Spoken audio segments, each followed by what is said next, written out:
So you put it on mute. Yes. So I just held in that button at the bottom. Oh, Sorry. Nope. There was one. Oops. There you go. There you go. Sorry. No, you're good. Thank you.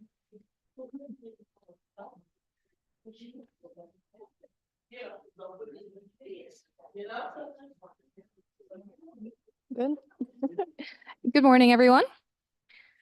I'm Taylin Thomas, an applied computing major here at PennWest University with plans to work in cybersecurity. I'm involved with the Clarion tennis and diving teams, and I'm from York, Pennsylvania.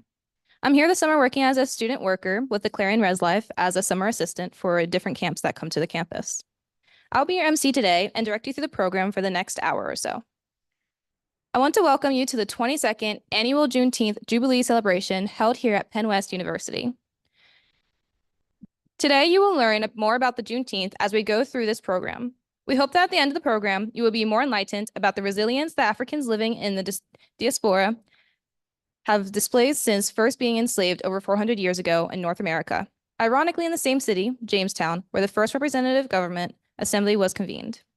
In 2024, we are calling on all Americans, yes, us, everyday ordinary people, to understand themselves as being the leaders they're looking for to make positive changes in our country and the world. We thank you for standing with us today as we dedicate this Juneteenth celebration to dismantling structural inequality and building strong, healthy communities living in harmony. I ask you to please stand for the singing of Lift Every Voice and Sing, written by James Weldon Johnson.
Thank you. You may be seated. Now, I would like to invite Pastor Tom Schweitzer from Grace Community Church to give the invocation.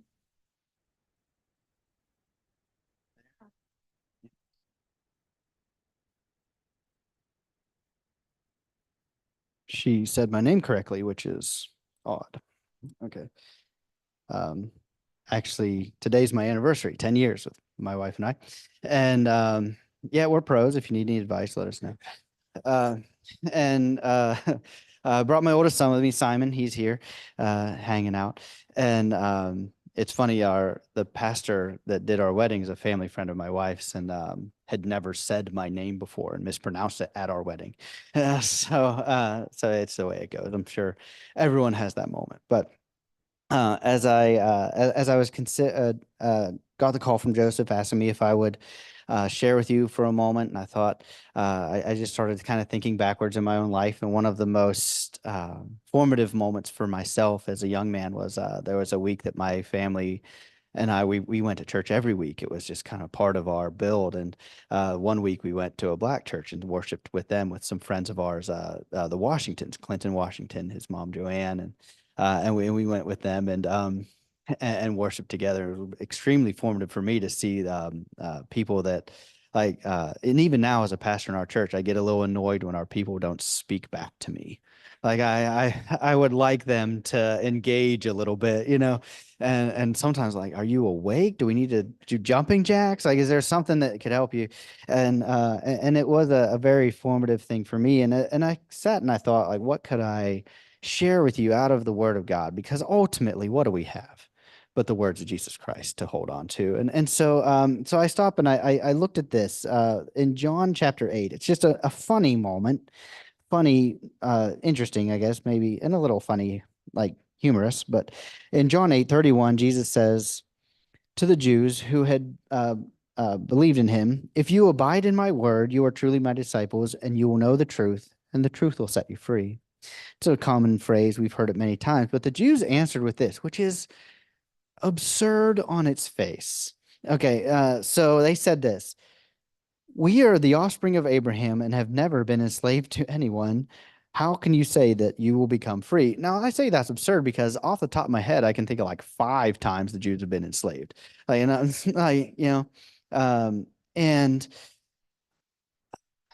they're currently enslaved by Rome. But what Jesus was really getting to was the fact that that the true enemy that they had wasn't outside the gates. The true enemy was within.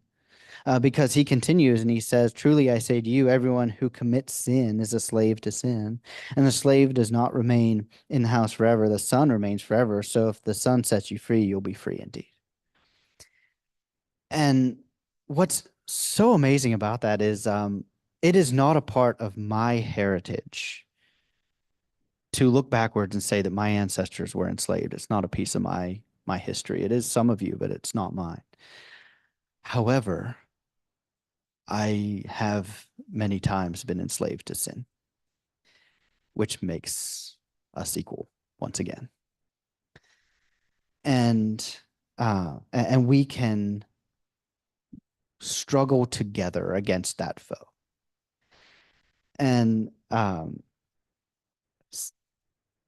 so as I think about that, I think like, and even singing that song, it was such a good reminder that like, if we live in the past, it's its own kind of slavery. But if we deny what happened, as many on opposite sides of the aisle want to do, we're doomed to repeat it. So we can't continue to live there. We must live inside the freedom we have, but at the same time, we can't forget what's happened. And then one thing kind of really, before I pray, I want to share this with you. I'm constantly, as a follower of Jesus Christ, I'm constantly looking for ways to identify myself with him. Great injustice was done. There's no denying that. We're celebrating June, and I made the joke to my wife today. I was like, I'm not certain if we're celebrating the day that every ear heard that they were free, or how slow our federal government can be. I'm just not real sure which thing we're celebrating here. But great injustice was done. And in another way, we get to identify with Jesus Christ, who great injustice was done against him as well. And he paid for sins that were not his. There it is. So, yeah. And he paid for sins that weren't his. And we can identify once again with our Lord and Savior Jesus Christ, that injustice was done against you as well, that things that weren't brought your way were done against you and your ancestors, and possibly by mine. I don't know. I've never actually done the work on that. But what I do want to do is stand arm in arm with you and make sure it doesn't happen twice. And we can, I think, all rally around that. So I didn't know a ton about Juneteenth, so I had to do a little bit of research. I apologize for that. But I'm happy to be here. So can I lead you to the Lord? Would you be okay with that? Lord Jesus, I do pray that our eyes would be lifted to you in a moment like this, as we stop and we look at the history, at a moment where Weary, thirsty ears heard the words, "You have been set free." And then, Lord, what a difficult road it was to actually live in freedom. And Lord, I pray that those who have found their way to freedom would then lead those who still find themselves under the boot of ultimately for all of us our own desires. That we would set ourselves free and that we would seek to set others free as well. Lord, I pray that as they celebrate this day, that Lord, it would cement into their hearts and into their minds that we do not want to see this happen twice, and we don't want to walk in continued injustice. That we would fight it every chance we get, no matter your race, no matter your background, no matter your family history. We can all link arms and fight against injustice in the world around us. In many ways that still exists even today. And Lord, I pray that in our freedom, that the tools we would use to fight that would be tools of grace, because we're free to be gracious with one another. And it would be mercy, because we're free to be merciful to one another. And it would be with understanding, because we're free to be understanding. And Lord, that you have set us free to be like your Son. And Father, I thank you for that opportunity. For a sinful man like me to speak your name is once again an injustice that you overlook because you love us. So I pray today that our eyes be filled with love for one another, no matter your race, no matter our backgrounds, no matter what has happened to us, that we would look at each other the way that you see us. Lord, thank you for the blessing of being in the presence of such amazing people, people created in your image. I can't get enough of being around like-minded folks. It was a joy to watch them nod along as I opened your word and read the things, literal words from your mouth. What a blessing that is, to be around folks that resonates with their heart as well. I pray today and then later on the 16th or the 19th rather would be a day of great joy. We thank you, Jesus. Amen.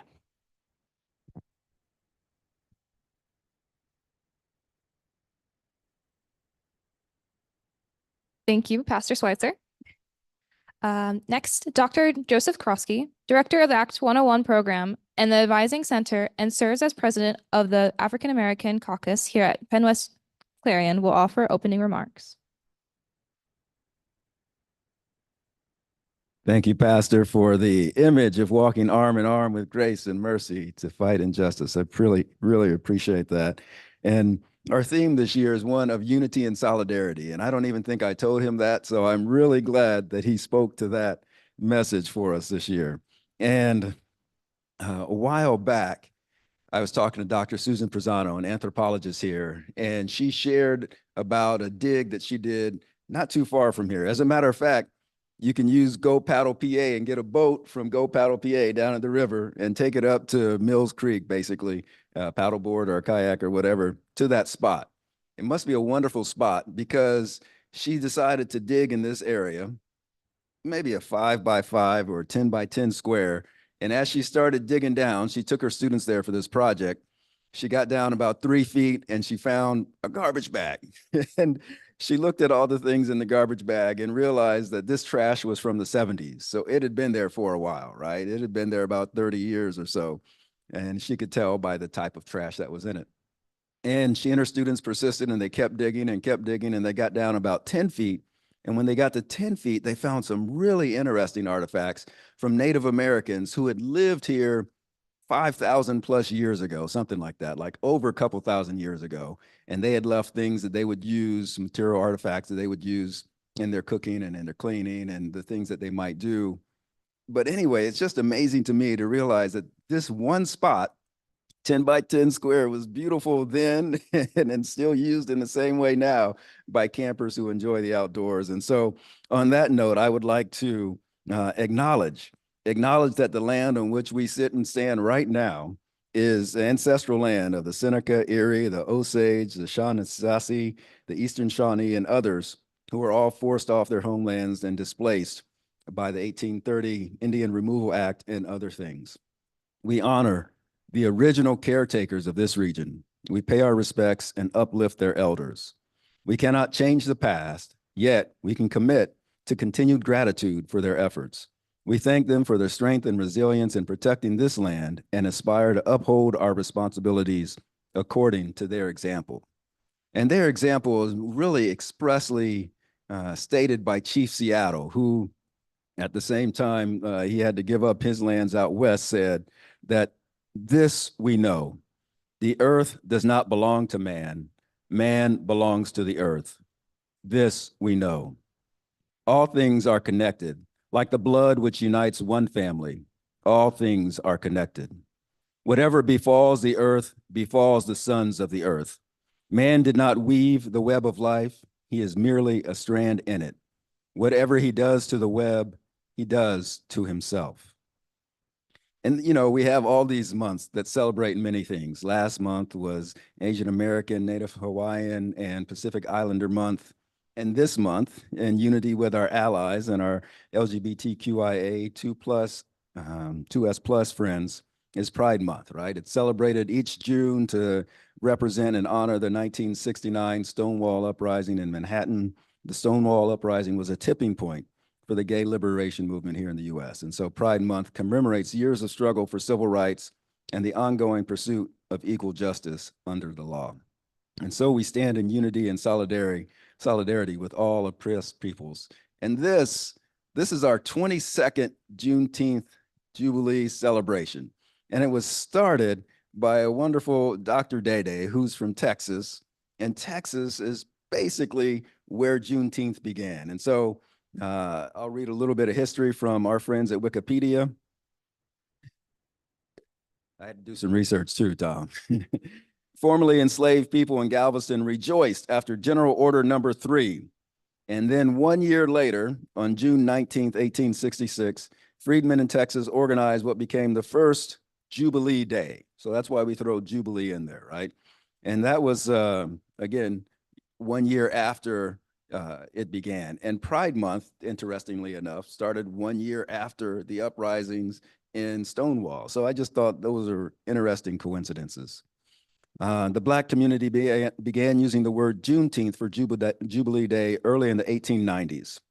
A Jubilee is a special anniversary, and Juneteenth is a contraction, a portmanteau really, of June and the 19th, right? So June 19th is when they finally heard, and we've got a nice video to describe that. And I should say that as we're bringing up this video, Dr. Day wished that she could be here today, but she's at another one of her pet projects, taking care of the people of the Black Conference on Higher Education down in Pittsburgh today. And the other person I should mention is Tracy Becker. She's the executive director of the chamber, the Clarion Chamber of Business and Industry. And she has partnered with us to present this program for at least 10 years, over 10 years, I think. And a little more historical context for today from Ted Ed.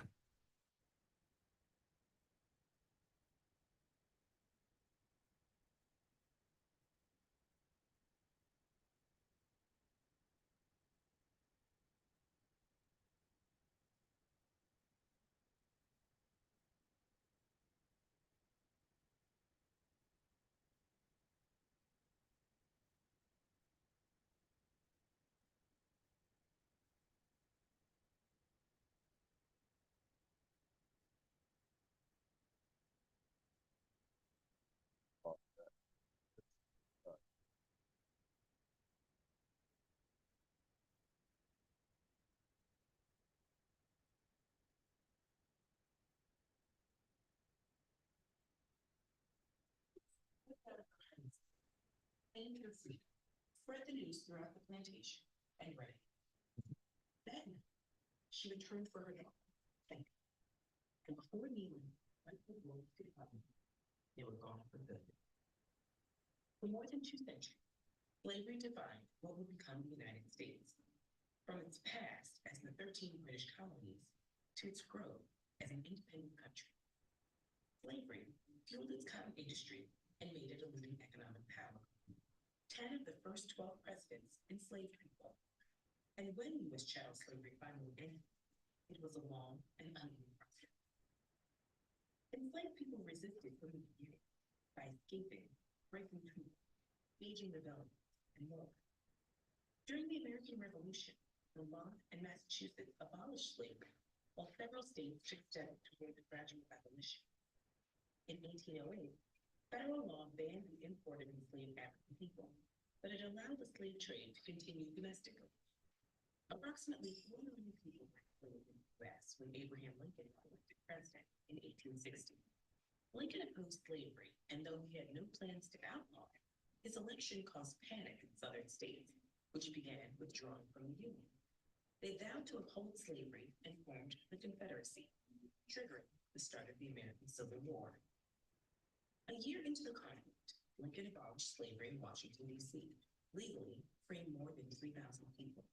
And 5 months later, he announced the Emancipation Proclamation. It promised freedom to the 3.5 million people enslaved in Confederate states, but it would only be fulfilled if the rebelling states didn't rejoin the Union by January 1st, 1863. And it bore no mention of the roughly 500,000 people in bondage in the border states of Delaware, Maryland, Kentucky, and Missouri that hadn't seceded. When the Confederacy refused to surrender, Union soldiers began announcing emancipation. But many southern areas remained under Confederate control, making it impossible to actually implement abolition throughout the South. The war raged on for 2 more years, and on January 31st, 1865, Congress passed the 13th Amendment. It promised to end slavery throughout the U.S., except as punishment for a crime. But to go into effect, 27 states would have to ratify it first. Meanwhile, the Civil War virtually ended with the surrender of Confederate General Robert E. Lee on April 9, 1865. But although slavery was technically illegal in all southern states, it still persisted in the last bastions of the Confederacy. There, enslavers like Neely continued to evade abolition until forced. This was also the case when Union General Gordon Granger marched his troops into Galveston, Texas on June 19th and announced that all enslaved people there were officially free and had been for more than 2 years. Still, at this point, people remained legal enslaved in the border states. It wasn't until more than 5 months later, on December 6, 1865, that the 13th Amendment was finally ratified. This formally ended chattel slavery in the U.S. Because official emancipation was a staggered process, people in different places commemorated it on different dates. Those in Galveston, Texas, began celebrating Juneteenth, a combination of June and 19th, on the very first anniversary of General Granger's announcement. Over time, smaller Juneteenth gatherings gave way to large parades, and the tradition eventually became the most widespread of emancipation celebrations. But while chattel slavery had officially ended, racial inequality, oppression, and terror had not. Celebrating emancipation was itself an act of continued resistance, and it wasn't until 2021 that Juneteenth became a federal holiday. Today, Juneteenth holds profound significance as a celebration of the demise of slavery, the righteous pursuit of true freedom for all, and a continued pledge to remember the past and dream the future. People resisted slavery in the U.S. as long as it persisted, uncovered the story of those who escaped slavery, and created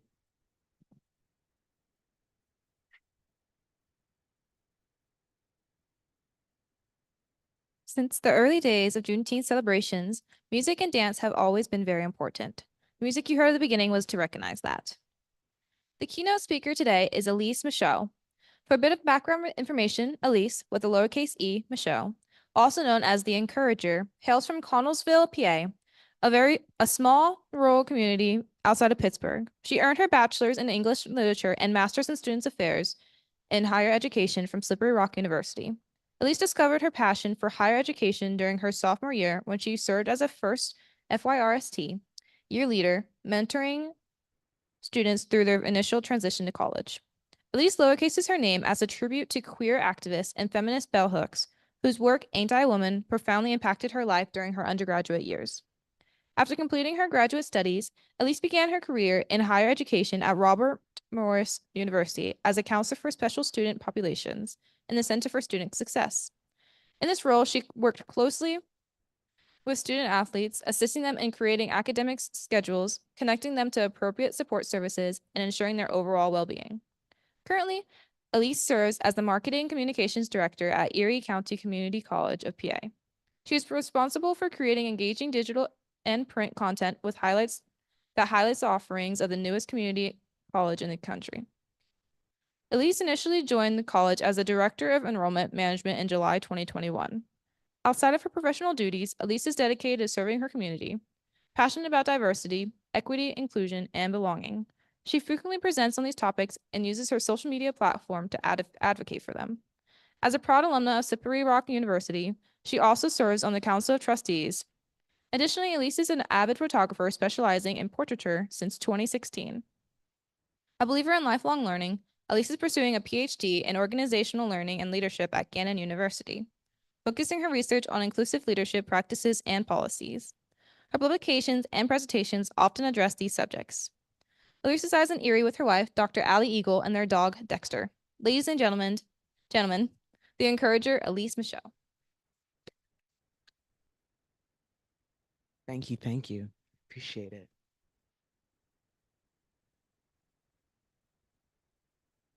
I can still say morning. I just checked my clock. Good morning, everyone. I'm so honored to be here with y'all today and share a little bit about this topic, right? And this celebration that is Juneteenth. So, Pastor, you made me, Schweitzer, you made me feel right at home and you stole a little bit of my talk being from Black church. So I love that. I love that you threw that in there. So the theme, right? Unity and solidarity. As a lover of the English language and the daughter of a retired English teacher, I often look up the definitions and roots of words. So when I heard that the theme for this year's Juneteenth celebration was unity and solidarity, I wanted to use those words as inspiration for this talk. But first, you also have to know that I grew up in Black church. And in Black church, we love to talk to one another and our neighbors. So when you keynote with me, you got to talk to your neighbor sitting next to you. So would you say to your neighbor, we're in this together? Yeah. Find a neighbor. We're in this together. According to Merriam-Webster, unity is defined as the quality or state of not being multiple. And in bold letters next to it is oneness. I liked the second definition as well, which says a condition of harmony. And in bold letters after this definition is accord. Then there's solidarity. Solidarity is defined as unity as of a group or class, in parentheses it says, then produces or is based on community interests, objectives, and standards. Just poetic, right? So when you think about these two terms and what it means to celebrate Juneteenth, there is tremendous significance. Why? Because when we look at history, we know that it is because of unity and solidarity that they cannot steal our joy.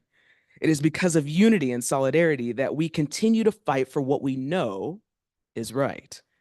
It is because of unity and solidarity that we are able to study in the white ivory tower that we call academia. Our oneness has gotten us a seat at the table where only whites were served. It is because of our community interests that women like Rosa Parks and Fannie Lou Hamer and Angela Davis said, not today. Our culture, Black culture, at its very core, is comprised of coming together so that we might advance the common good. I'm of the opinion that because of our history in this country, Black folks innately understand that if I'm good, you're good too. If I'm eating, you're eating too. And because so many of us come from nothing, if we can somehow, despite all the odds, rise to something, that means we are taking everyone we can with us. I believe so many of us feel this obligation to make it better for those behind us, beside us, and in front of us. I loved that imagery in the video of that little girl who popped up at the end, in front of us. So oftentimes when I listen to those who have made it to the NBA or the NFL or even the WNBA, I love that we're talking about the WNBA right now, or they're accepting a Grammy or an Oscar, they thank God, their mama, and their family, reiterating this deep appreciation for how communities inspire, encourage, and motivate us to dream bigger. It's that time again. Say to your neighbor, community is everything. Yeah. Community is everything. The Emancipation Proclamation freed Black Americans, but freedom took a while to reach everyone, as we just saw. It was not until June 19th, 1865, that freedom was enforced by using the Union Army. Mary Elliott, curator of the American slavery at the Smithsonian National Museum of African American History and Culture, writes, there were still border states not interested in succeeding from the Union and maintaining slavery. It took the Emancipation Proclamation at the end of the Civil War and the passage of the 13th Amendment to finally end slavery throughout the nation. The Reconstruction amendments are significant as they came into being after the end of the Civil War. We are still working to have freedom reach everyone, right? Our trans brothers and sisters aren't free. Black women aren't free. Kids in poor neighborhoods who have been redlined out of getting access to quality education aren't free. The list goes on and on, so it begs the question, who is free? To me, it seems to be those who do not have their rights as the topic of conversation in the halls of Congress. To me, it seems to be those whose history is readily accessible and not banned. So until freedom has reached everyone, we will continue to work tirelessly, towards justice. Why? Because we understand just how powerful it is to have everyone be on one accord. They understand how powerful we'll be if we get on one accord. So they intentionally try to sow discord among us, like denouncing the Divine Nine and saying sage is demonic. If we truly band together, and not in a January 6th type of way, but in an organized, calculated civil rights movement 2 type of way, great, even significant change would have to come. The optimist in me hoped that the movement that George Floyd spurred would carry us into long-lasting, sustainable change. However, the realist in me knew that it would most likely be short-lived. It just simply wasn't sustainable, but it did not keep me from dreaming. I knew that the attention and energy being put into this fight for change came because we were home, glued to our devices, trying to keep our minds off of this scary and unknown illness. Both for-profit and nonprofits were dusting off their mission statements and restating their commitment to diversity, equity, and inclusion, and training their staffs to create welcoming environments. Now, 4 years later, we are seeing an attack on DEI and attempts to roll back to what feels like not even 2020. But 1960. For me, this speaks to who we are as a country, divided for all the wrong reasons. We are the United States, but sometimes nothing feels united about it. Recently, I was with someone who brought up this time in our history, who also pointed out how disgruntled they were with Colin Kaepernick, who wouldn't just play football. It sounded an awful lot like LeBron James being told to just shut up and dribble. They want us to entertain them, but not share our pain? Are we not people too? This past March, our queen, Giselle Knowles Carter, you know her well, I'm assuming so, delivered a chart-topping album that was far from what we are accustomed to hearing from her. However, as she always does, she was teaching us. Cowboy Carter was inspired by Beyonce being snubbed by the Recording Academy's Country Music Committee for not considering her song Daddy's Lessons for a Grammy. Their goof was our gain. It led her to explore the genre's history and African American roots.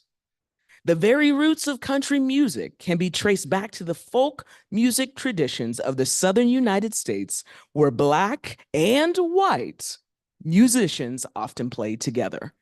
African American spirituals, blues, and folk songs contributed to the musical landscape that birthed country music. It was enslaved Africans who brought the banjo to America. Let me say that again. It was enslaved Africans who brought the banjo to America, which became a fundamental part of the musical traditions in the South. So it sounds to me that we can undoubtedly take a walk down history lane to collect the receipts on who has influenced this twangy genre. Come on and tell your neighbor, do your own research. Okay? If you haven't taken time to listen to the album, you should. I certainly recognize my own bias about it, but it is quite good. Among the original songs, there are 2 covers, including one of my absolute favorites, Blackbird and Jolene. Jolene is for a different day, but I'd like to talk about Blackbird specifically. I was reminded of the symbolism behind this beautiful song, and since it ties into our theme, I wanted to share it with all of you. Paul McCartney of the Beatles wrote Blackbird in 1968 as a message of hope and empowerment for Black women involved in the civil rights movement of the 1960s. McCartney said the song is symbolic, with Blackbird representing Black girl.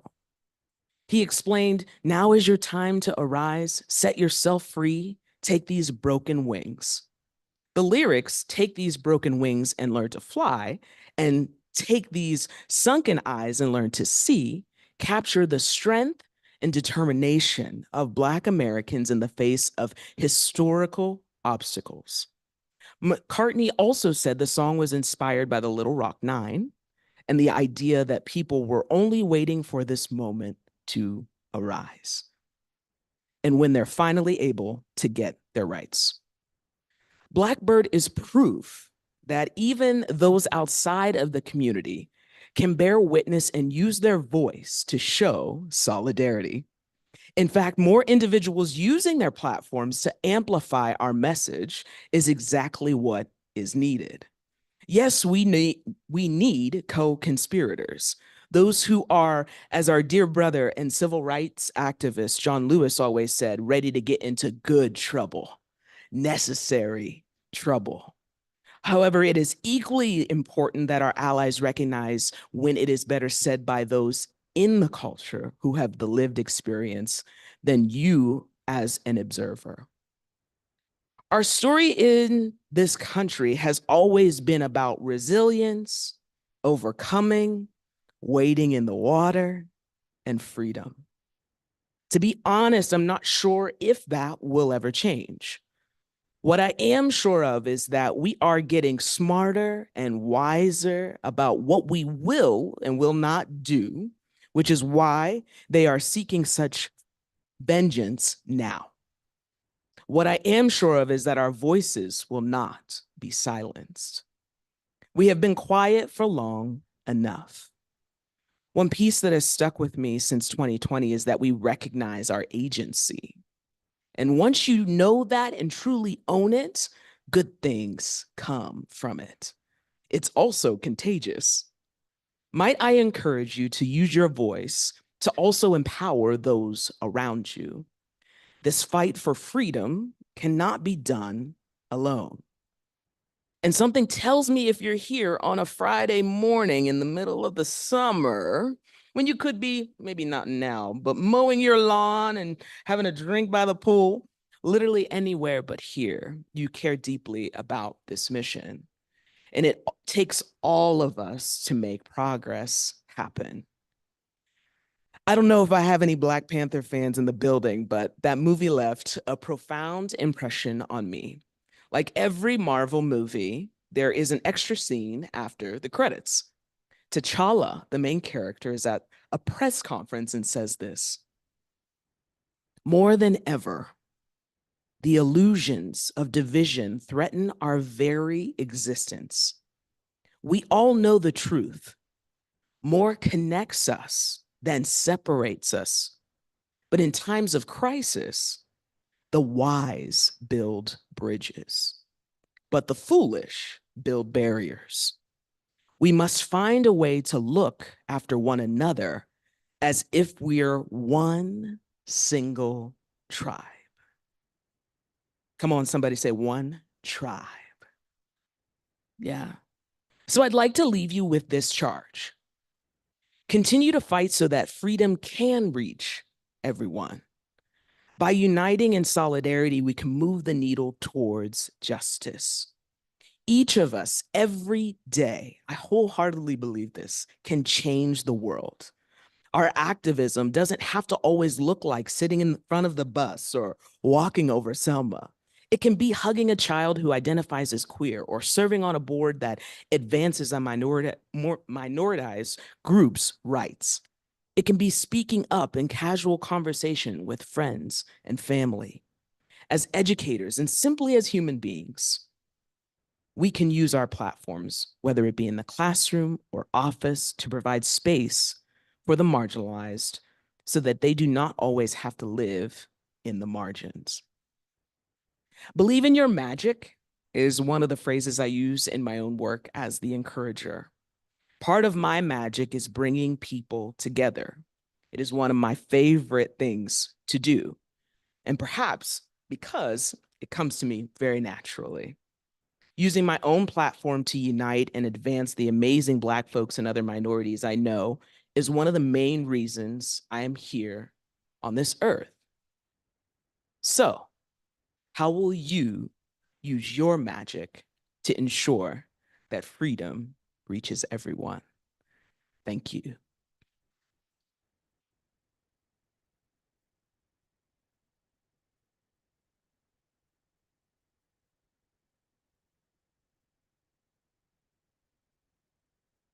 Another applause for Elise Michaud.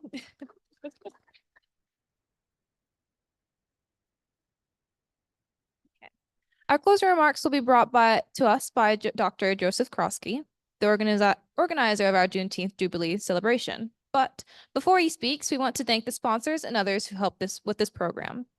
Dr. Lorraine Bernosky, acting president of PennWest; Jim Geiger, campus administrator and VP of advancement; the provost's office and staff; PennWest Clarion Students Association; Linda Laughlin and Anna Mills; the African American Caucus; the Clarion Chamber of Labor and Industry; the student chapters of the NAACP and Black Lives Matter; the Office of Diversity, Equity, and Inclusion; Ms. Shalita Karmada Webb and Rogers Logand; Brand Strategy and Marketing Office, Brooke Mays and others who designated the beautiful flyer; Tina Horner wrote the lovely article; and Maria Gatesman, Lindsay Johns, and Rob Hoover; Jessica Zackerl and Christopher LaFuria helped set up the physical and virtual spaces. AVI Food Systems, Lenny Chorney, and the team for the good food you're about to enjoy.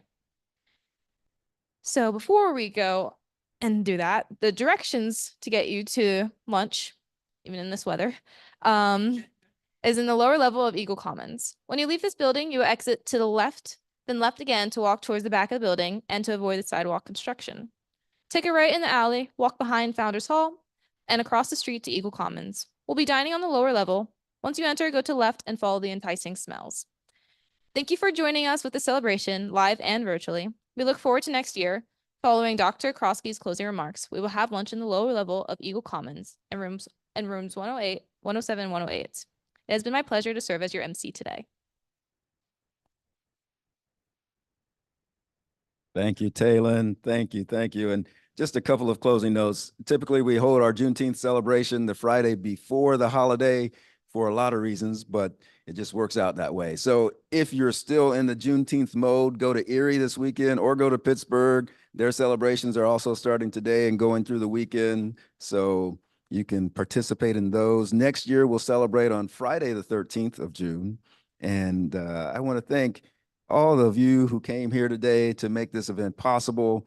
I'd like to welcome, we've got Dean Latour and Dean Susan in the back. How are y'all? We have Senator Scott Hutchinson and lovely guest and alumni. Thank you all.